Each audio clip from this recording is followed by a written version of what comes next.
स्वागत है स्टूडेंट्स एक बार और अमेजन कोच चैनल पे। पिछले लेक्चर में हमने कॉम्प्लेक्स नंबर शुरू किया था, याद होगा आप लोगों को। और कॉम्प्लेक्स नंबर में हमने आपको क्या क्या चीजें बता दी थी, एक बार ध्यान से सुन लीजिए। कॉम्प्लेक्स नंबर क्या है, कॉम्प्लेक्स नंबर का कंसेप्ट आया क्यों, इसकी क्या जरूरत है, जो मैंने बताया था पिछले लेक्चर में वही बात बता रहा हूं। फिर उसके बाद कॉम्प्लेक्स नंबर में जैसे आयोटा के हायर पावर्स आते हैं उनकी वैल्यू कैसे निकालते हैं, स्टैंडर्ड फॉर्म क्या है, रियल पार्ट क्या है, इमेजिनरी पार्ट क्या है, प्योरली रियल कॉम्प्लेक्स नंबर क्या है, प्योरली इमेजिनरी कॉम्प्लेक्स नंबर क्या है, और किसी भी कॉम्प्लेक्स नंबर को स्टैंडर्ड फॉर्म में कन्वर्ट कैसे करते हैं। इतनी बातें हमने डिस्कस कर ली थी। अब देखो कुछ क्वेश्चंस ऐसे होते हैं जो एनसीईआरटी में नहीं होते हैं लेकिन आपके एग्जाम में आएंगे। अब वो चीजें भी आपको जानना जरूरी है। सिंपल कंसेप्ट होता है, अगर ध्यान से सुनोगे तो जरूर समझ में आएगा। तो आपके सामने एक क्वेश्चन में लिखा है, आज कुछ क्वेश्चंस ऐसे ही बताऊंगा पहले जो आपके एनसीईआरटी में नहीं है मगर आपके एग्जाम में आएंगे, आ सकते हैं, वो पहले सिखाऊंगा।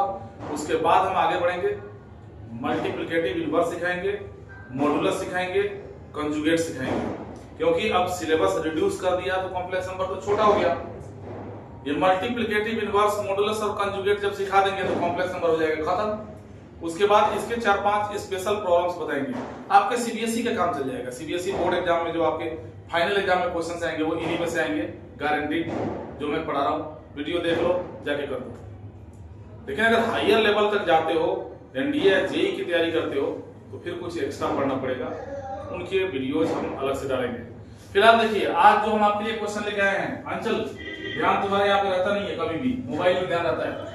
x √2 आयोटा -1, x की वैल्यू दिया हुआ है √2 आयोटा -1, कहा कि तब इवैल्यूएट वैल्यू निकालो 2x की power 4 -3x³ -3x² -13x plus का 5। जिन बच्चों का कैलकुलेशन थोड़ा बढ़िया होता है वो क्या सोचते हैं, ये कौन सा क्वेश्चन है, x की जगह पर उठाकर डाल दूंगा, कैलकुलेट कर दूंगा, काम खत्म। ये बैल वाला काम हो गया। ये x की जगह पे डालोगे, 4 बार इंटू करोगे, फिर 3 बार इंटू करोगे, जोड़ोगे, घटाओगे, कहीं एक जगह माइनस की गलती हो गई, काम खराब हो जाएगा। हम जो आपको मेथड बता रहे हैं ये स्टैंडर्ड मेथड है जिसके थ्रू आप इस क्वेश्चन को इजीली सॉल्व कर दोगे। आपके चेहरे पे, आपके माथे पे, ललाट पे थकान नहीं नजर आएगा कि आपने कुछ किया है। ऐसे क्वेश्चंस में करना क्या होता है, ध्यान दो, इधर देओ, जय जय देओ, सॉल्यूशन दे। सबसे पहला काम ये होता है कि आयोटा को गायब करना। जैसे ये दिया हुआ है गिवन दैट, क्या गिवन है, गिवन दैट, गिवन ये x √2 आयोटा -1, आयोटा को गायब करना है। आयोटा कैसे गायब होगा, पहले इस -1 को इधर लाओ, यानी x + 1 बराबर हो गया √2 आयोटा। आयोटा तब गायब होगा जब स्क्वायरिंग करोगे। पिछला लेक्चर देखो ना, आयोटा स्क्वायर दिखते ही वहां पे -1 फट से डाल देते हैं।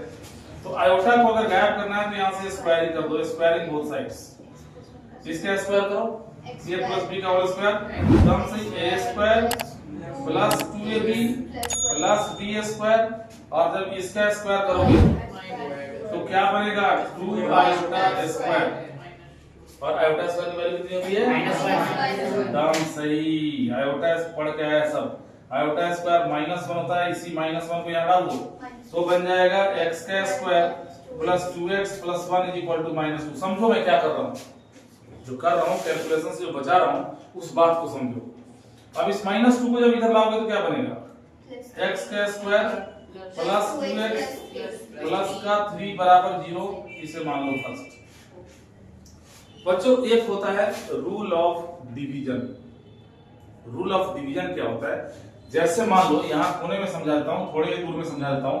जैसे मान लो आपने 29 को 7 से डिवाइड किया,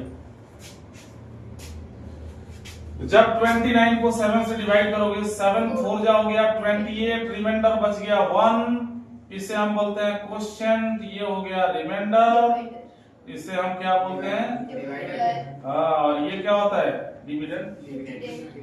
तो इस डिविडेंड के बराबर मतलब 29 के बराबर हम क्या लिखते हैं, Q × D डिवाइजर प्लस में रिमाइंडर। ये है रूल ऑफ डिवीजन। यानी 29 के बदले हम क्या लिखेंगे, Q हो गया 4 इंटू में D कितना हो गया 7 प्लस में R हो गया 1। लिखते हैं। आज इसकी जरूरत पड़ गई, ये चौथी क्लास के बच्चों को सिखाया जाता है। आज इसकी है 10th में, चौथी में जो सीख लिया और 10th में क्या होगा, हर क्लास में होगा उसके आगे। अब देखो जैसे हमें इसकी वैल्यू निकालनी, पता है हम क्या करेंगे, इसको इससे डिवाइड करेंगे, क्योंकि इसकी वैल्यू तो 0 मालूम पड़ गई। यानी जिससे तुम डिवाइड करने जा रहे हो, ये जो 7 है, ये 7 अगर इसकी वैल्यू मालूम पड़ गई तब तो काम आसान है। वो भी 0 तो क्या करेगा, 0 कर देगा इसको इंटू करने पे, खाली रिमाइंडर बच जाएगा तो काम आसान हो जाएगा। मेरी बात समझ रहे हो मैं क्या कर रहा हूँ? ये जो हमारा D है, ये अगर ये 0 हो गया तो Q इंटू 0 हो जाएगा प्लस में R, खाली R बचेगा कि नहीं बचेगा। तो देखो ये हमारे पास 0 मिल चुका है और इसकी हमें वैल्यू निकालनी है। तो ये रफ में नहीं, फेयर में डिवाइड करके दिखाना है। यानी 2x की power 4 minus 3x cube minus 3x square minus 13x plus 5, इसको डिवाइड हम किससे करने जा रहे हैं, x square plus 2x plus 3। Armaan Kohli ध्यान दो, यहाँ पे तुम्हें समझ में आ जाएगा तो सबको समझ में आ जाएगा। तुम्हें जहां जहां दिक्कत हो हाथ खड़े कर देना कि सर नहीं समझ में आया, अलग तरीके से बताऊंगा। हाँ, अब देखो डिवाइड करने का रूल क्या होता है, फर्स्ट टर्म को फर्स्ट टर्म से काटना होता है। तो इस 2x की पावर 4 को अगर तुम काटते हो x स्क्वायर से, तो काटो काटो कितना आएगा, यस, मतलब हम पहले 2x स्क्वायर से करेंगे। 2x स्क्वायर से सबको मल्टीप्लाई करो, अगर नहीं आता डिवीजन तो ध्यान से देख लो, ऐसे होता है। 2x स्क्वायर को x स्क्वायर से करोगे तो 2x की पावर 4, 2x स्क्वायर का 2x से करोगे प्लस का हो जाएगा 4x क्यूब, और 2x स्क्वायर का 3 से करोगे तो प्लस का हो जाएगा 6x स्क्वायर। ध्यान रखना साइन का। अब घटाते हैं, और जब घटाते हैं तो साइन चेंज करते हैं। ध्यान से देखो, अभी सेम क्वेश्चन पूछने वाला हूँ तुरंत। ये कट गया, एक एक टर्म को काटना पड़ता है। माइनस 3 माइनस 4 कितना हो जाएगा, minus 7x cube minus 3 minus 6 9x square minus का 13x प्लस का हो गया 5। तरीका वही है कृष्णा बाबू, फर्स्ट टर्म को फर्स्ट टर्म से काटना होता है। यानी माइनस 7x क्यूब को x स्क्वायर से जब काटोगे तो कितना आएगा, माइनस। यानी अब हम करेंगे minus 7x into minus 7x से x स्क्वायर के करेंगे तो क्या होगा, माइनस 7x क्यूब, और इससे 2x का करेंगे 14x स्क्वायर, और इससे 3 का करेंगे। अब साइन चेंज करो बाबू, प्लस प्लस प्लस, ये कट गया, 14x स्क्वायर में से 9x स्क्वायर गया, 5x स्क्वायर, 21 में से 13 गया, कितना प्लस का 8x और प्लस का हो गया 5। अब जरा देखना कितने से करना है, ध्यान से देखो। इसको जब इससे काटोगे तो क्या बचेगा, यानी अब 5 से करना है। 5 से जब इसका इंटू करोगे तो क्या होगा, 5x स्क्वायर, 5 दूने 10x और 5 दूने 15, माइनस माइनस माइनस, ये कट गया। यहाँ क्या बचा, माइनस का 2x माइनस का 10।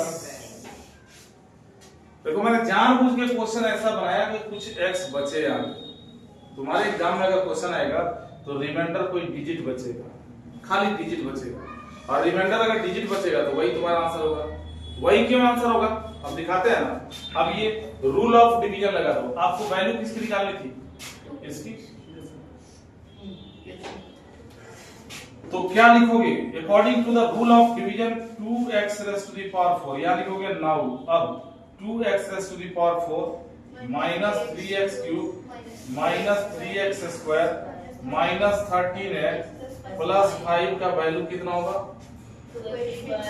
q इंटू डी, मतलब इतना इंटू इतना, यानी 2x square minus 7x plus 5 into में इसको डालो x square plus 2x plus 3 और प्लस में ये रिमाइंडर डाल दो माइनस का 2x माइनस का 10।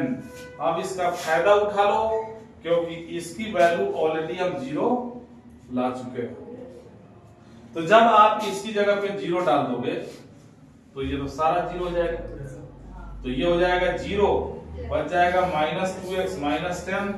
यहाँ फर्स्ट हमने मानी चीज लिया है, यहाँ लिख देना फ्रॉम फर्स्ट, यह लिखना x square plus 2x plus 3 बराबर 0। ये फर्स्ट से देख लीजिए जिसको समझ में नहीं आया।